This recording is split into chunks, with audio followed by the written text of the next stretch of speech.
Hi friends, welcome back to Mahabharata series episode number 22. ఇప్పటి వరకు జరిగిన కథ. కుంతీదేవి పాండురాజు అనుమతితో దుర్వాస మహాముని ఇచ్చిన మంత్రంతో యుధిష్ఠిరుడికి జన్మనిచ్చింది.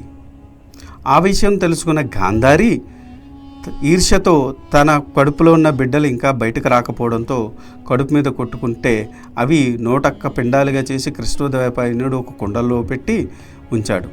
ఆ తర్వాత పాండురాజు కోరిక నిమిత్తం వాయుదేవుడిని ప్రార్థించి భీమసేనుని కన్నది కుంతీదేవి. ఆ తర్వాత దుర్యోధనుడు జన్మించాడు. దుర్యోధనుడి జన్మతోనే దుశ్శకునాలు ఏర్పడ్డాయి హస్తినాపురంలో. ఆ తర్వాత ఏం జరిగిందన్నది ఈ వీడియోలో చెప్పబోతున్నాను. So let's get to the video. Shatashringa పర్వతం మీద ఒకరోజు కుంతీదేవి వాయుదేవుని అంశతో పుట్టిన భీముని ఎత్తుకొని దేవాలయానికి వెళుతూ ఉంది. ఇంతలో ఒక పులి కుంతీదేవి మీదకి దుంకింది. పాండురాజు తన బాణములతో పులిని చంపాడు. కానీ పెద్ద పులి భయంతో కుంతీదేవి వణికిపోయింది. ఆమె చేతిలో ఉన్న భీముడు కింద పడ్డాడు. కేవలం 10 రోజుల వయసున్న ఆ బాలుని శరీరం పడ్డ చోట రాళ్ళు పొడి అయ్యాయి. ఇది చూసి పాండురాజు ఆశ్చర్యపోయాడు. ఇంతలో గాంధారికి 100 మంది కొడుకులు కలిగారని వార్త తెలిసింది. తనకు ఇంకా కొడుకులు కావాలని కోరుకున్నాడు పాండురాజు. దేవేంద్రుని గూర్చి తపస్సు చేశాడు. దేవేంద్రుడు ప్రత్యక్షమై, పాండురాజా, నీకు ముల్లోకాలను జయించే కొడుకు పుడతాడు అని వరమిచ్చాడు. పాండురాజు కుంతీదేవిని చూసి, కుంతి, నాకు ఇంకా ధర్మ మార్గంలో కొడుకులను పొందాలని ఉంది. దేవతలలో పెద్ద దేవేంద్రుడు. నీ మంత్ర మహిమ వల్ల దేవేంద్రుని ధ్యానించి అతని వలన ఒక పుత్రుని పొందుము అని కోరాడు.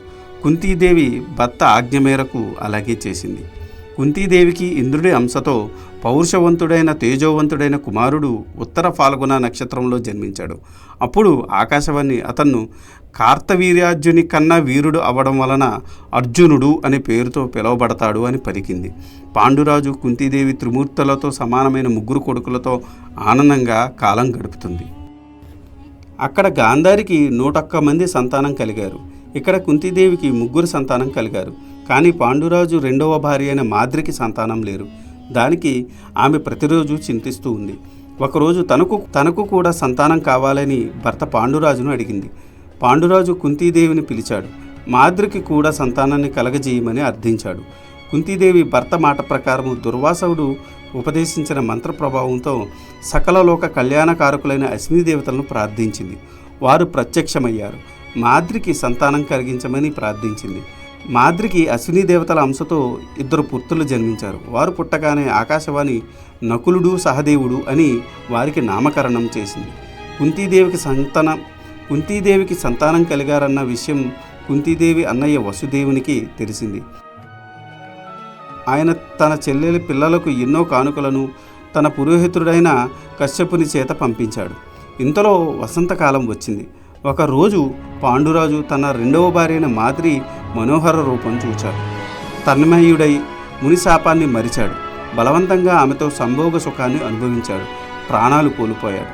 ఇదంతా చూసి మాద్రి భయంతో వణికిపోయింది. భర్త శవాన్ని చూసి పెద్దగా ఏడవసాగింది. కుంతీదేవి అక్కడకు వచ్చి భర్త శవాన్ని చూచింది. జరిగిందే అర్థమైంది. వెంటనే సహగమనానికి సిద్ధపడింది. కానీ మాద్రి అందుకు ఒప్పుకోలేదు. అక్క, నా వల్లనే మన భర్త మరణించాడు. ముని శాపం తెలిసి కూడా అజాగ్రత్తగా ప్రవర్తించాను. ఇంత జాగ్రత్త లేని దాన్ని నేను మన కొడుకులను కాపాడలేను. నువ్వే వీరిని కాపాడాలి. అందువల్ల నేను సహగమనం చేస్తాను అని చెప్పింది. వెంటనే పాండురాజు చేతి మీదకి ఎక్కి సహగమనం చేసింది. కుంతీదేవికి అక్కడున్న ఋషులే దిక్కయ్యారు. వారందరూ కుంతీదేవిని 5 కుమారులను తీసుకుని హస్తినాపురానికి ప్రయాణమయ్యారు. పాండురాజు కుమారులను చూడ్డానికి హస్తినాపుర ప్రజలందరూ కదిలి వచ్చారు. కుంతీదేవి మునులతోనూ కుమారులతోనూ రాజభవనాన్ని సమీపించగానే దుర్యోధనుడు తన 99 మంది తమ్ముళ్లతోనూ పురోహితులతోనూ ఎదురు వచ్చి వారందరినీ లోపలికి తీసుకెళ్లాడు. భీష్ముడు, విదురుడు, సత్యవతి, ధృతరాష్ట్రుడు, అంబిక, అంబాలిక వారికి ఎదురు వచ్చి మునులందరికీ నమస్కరించి కుంతీదేవిని ఓదార్చారు. పాండు కుమారులను ప్రేమతో ఎత్తుకున్నారు. ఆ వచ్చిన వారిలో ఒక ముని భీష్మునితో ఇలా అన్నాడు. పాండురాజు శతశృంగ పర్వతం మీద ఆ 5 కుమారులను పొందాడు. విధివశాత్తు భార్యతో కూడా స్వర్గస్థుడైనాడు. అందువలన మేము వచ్చి వీరిని మీకు అప్పగించాము అని చెప్పి మునులందరూ వెళ్ళిపోయారు. తర్వాత భీష్ముడు పాండు కుమారులతో పాండురాజుకు ఉత్తర కర్మలు నిర్వహించాడు. ఆ సందర్భంగా అక్కడకు వచ్చిన కృష్ణద్వైపాయనుడు ఒకరోజు తన తల్లి సత్యవతితో రహస్యంగా ఇలా అన్నాడు: అమ్మా, ధృతరాష్ట్రుని కుమారులు దుర్మార్గులు, వాళ్ళ ఆగడాలు మీరు చూడలేరు, మీరు తపోవనానికి వెళ్ళండి అని చెప్పాడు. వెంటనే సత్యవతి తన కోడళ్ళు అంబికా అంబాలికలను వెంట తీసుకుని భీష్ముని అనుమతితో తపోవనానికి వెళ్ళింది. కాలక్రమేణా ఆ ముగ్గురు స్వర్గస్థులయ్యారు. ధృతరాష్ట్రుడు తన కుమారులు పాండురాజు కుమారులు అనే భేదం భావము లేకుండా అందరినీ సమానంగా పెంచుతున్నాడు.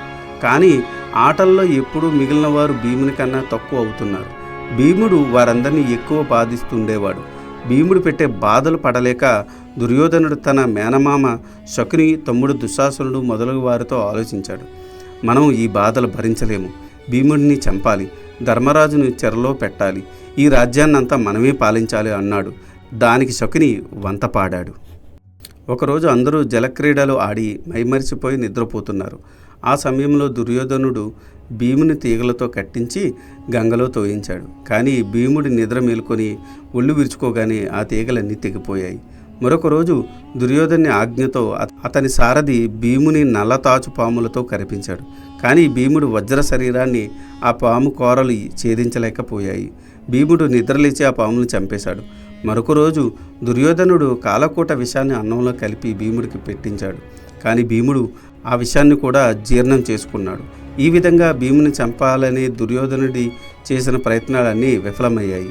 ఇంకా ఏ విధంగా పాండవులకు కీడు చేయాలా అని దుర్యోధనుడు ఆలోచిస్తున్నాడు. ఇంతలో భీష్ముడు కురుకుమారులందరికీ కృపాచార్యుని వద్ద, ద్రోణాచార్య వద్ద విల్లు విద్య నేర్పించసాగాడు. అప్పుడు జన్మేజయుడు వైశంపాయనుతో ఇలా అన్నాడు: మహర్షి, మాకు కృపాచార్యుడు, ద్రోణాచార్యుడి జన్మ వృత్తాంతాలు చెప్పండి అని అడిగాడు.